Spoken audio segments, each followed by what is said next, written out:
እኔ የምለው ድክም ብሏችሁ ያውቃል? ህይወት ውጣ ውረዱ በዝቶባችሁ ተስፋ መቁረጥ ጫፍ ላይ ደርሳችሁ አታውቁም?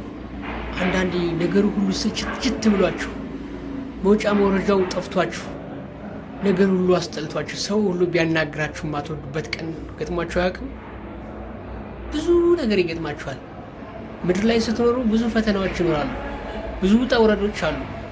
ያሰባችሁት ሳይሆን ሲቀር፣ ያለማችሁት ሳይሳካ ሲቀር፣ የምትሄዱበት መንገድ ተዘግቶ ስትመለሱ፣ በፊታችሁ በኋላችሁ ብዙ መከራ ሲከባችሁ፣ ያን ነገር ለማሸነፍ ስትጥሩ ስትታገሉ፣ ነገር ግን አልሳካላችሁ ሲል ተስፋ መቁረጥ ጫፍ ላይ ደርሳችሁ ብላችሁ ታውቃላችሁ። ይህ ሁሉም ሰው ዘንድ ያለ ነው። ዋናው ነገር ግን መጽናት ለግብ ያደርሳል።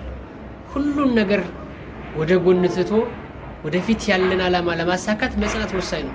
ከዛ ውጭ ሌላ ምንም አይነት አማራጭ የለም።